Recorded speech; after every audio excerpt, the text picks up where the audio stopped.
Brian the Blue, and welcome back to Current Calamities, where I take a break from the past to look forward to the future with the games of the present.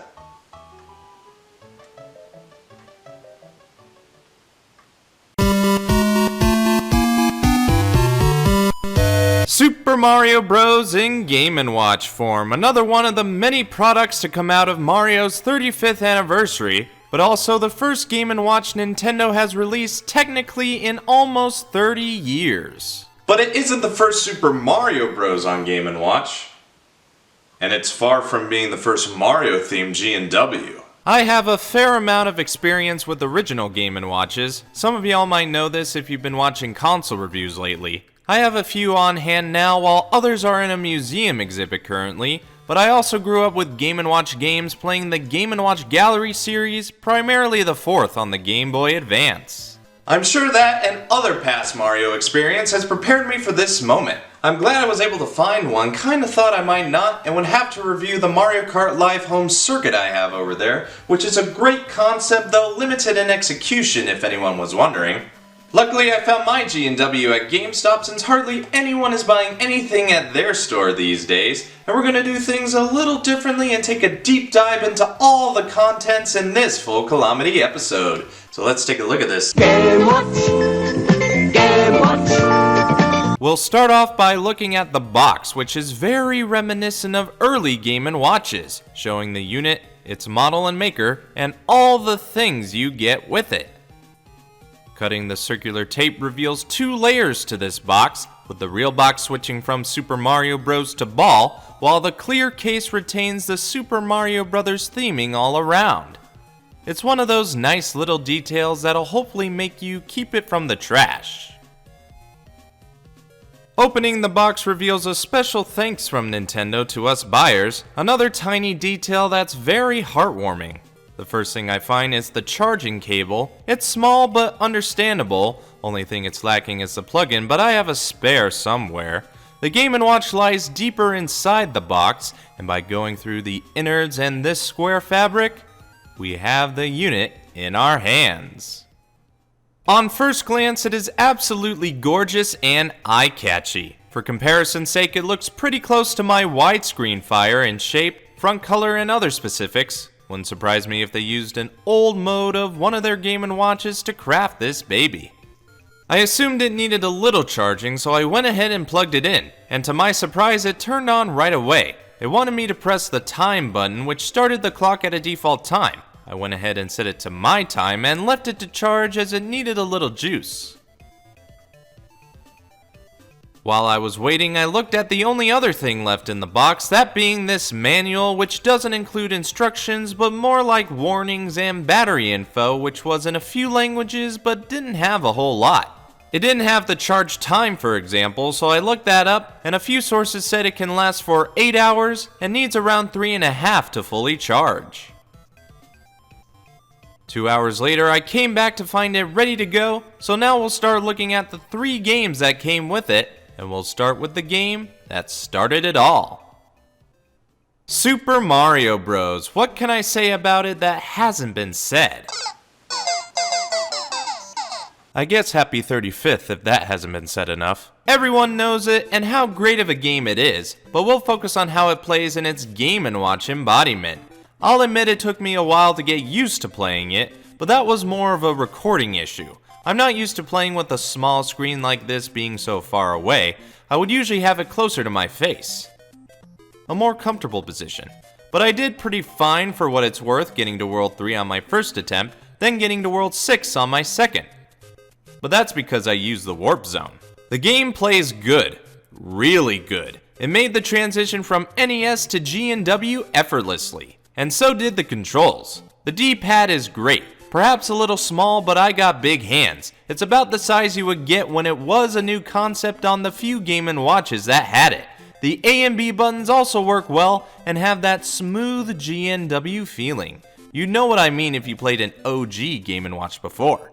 The other little buttons are a good fit and do as they say. The third button does a little more and we'll get to that later. For now, all I can say is Super Mario fits right in the Game & Watch format, and it's great to play again after a long spell. If you're able to complete the game, you'll unlock hard mode, but if you're unable to make it to World 8, the game has you covered with a new feature. For pressing B on the title screen will allow you to select a world you've reached and start in that world on the first level. This also carries on in the next game. For perhaps the first time for some gamers, we're able to play the original Super Mario Bros. 2, or what we know as the Lost Levels in the States. I have played the Lost Levels before when it was made available on the original All-Stars on the Super Nintendo. If you'd like to see my first LP, I'll leave an icon for you to click. And if you're unaware why there are two versions of the second SMB, that's because the Lost Levels was considered too difficult, and Nintendo decided to reskin another game, Doki Doki Panic, into what the Japanese call Super Mario USA.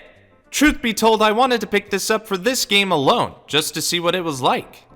And it's the difficult game I remember. No denying that gameplay is hard, and it mainly comes down to the added challenge of the platforming and the shoes the brothers wear. You can choose between a Mario and Luigi game, which changes the strategy, as each has a difference in jumping ability and sliding on the ground. Luigi, I find, is the most challenging of the two, but either way the game is hard and you'll be dying a lot from enemies, pits, and maybe a poison mushroom. But luckily you can continue right where you left off, or you can avoid the continue screen altogether by holding A on the title screen for 5 seconds, which grants you infinite lives. You can do the same thing in the original game, but it's more appropriate on Lost Levels. All around, it's still a good yet difficult game. I got past World 1, but that's as far as I could get to, even with infinite lives. Again, I'm not in the best position to play, and it's tough to get it on camera. Not that I need to prove anything, as I have beaten it before, but maybe I need to adjust some settings. The pause button can allow you to change the volume and brightness of the screen, and even allow you to soft reset the game you're on if you so desire, but it'll be a great game of endurance and sweat, as I am very sweaty when it comes to Mario. Last game offered on this GNW is a classic in the series, Ball. I do have a Ball or the American version toss-up from the Mego branded Timeout line. This time around it's Mario themed, with Mario taking the role as opposed to Mr. Game & Watch or yourself on the Game Boy camera. There's two modes to choose from. Game A has you juggling 2 balls while Game B has you juggling 3 balls. It's a simple concept that may seem easy enough, but I assure you it will get challenging as you go along. The balls will get faster and you'll have to keep up with the pace, and make sure you don't drop any ball, otherwise your game is over. It's a great addition that I can get behind. I'm just wondering why Nintendo didn't make a more obscure reference to their last Game & Watch, Mario the Juggler. That's basically Mario Ball. It's a little nitpick that I would have liked, but it's still a good third game either way. And hey, you can also play as Luigi, so that makes me happier than I already was. Well, that's pretty much all there is to it. 3 games and a clock. A Game & Watch it certainly is. It's a great callback to Nintendo's roots, from the handheld itself to the games it has included. Perhaps a sign of things to come with handheld tributes from Nintendo in the future?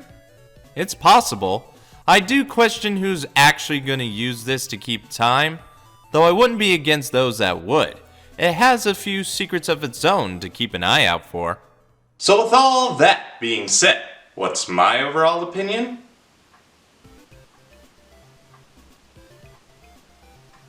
Things can get better as you age. Good things can come out of it, like memories and more adventures, and even callbacks to the best of times.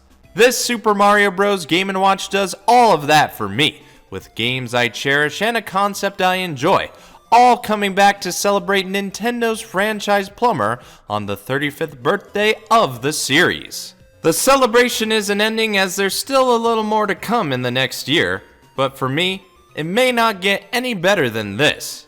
If you're able to grab one, I can't recommend it enough. You'll have a fun time all the time, as it tells you the time.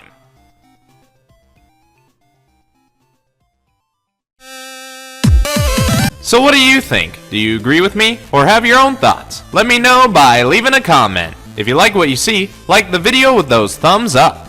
If you think anyone else would like this vid, share it around. And if you want to see more of me, this show, and others, hit the subscribe button. I'm BrianTheBlue, thanks for watching. I'm going back to the past, and until next time, I'll see you in the future.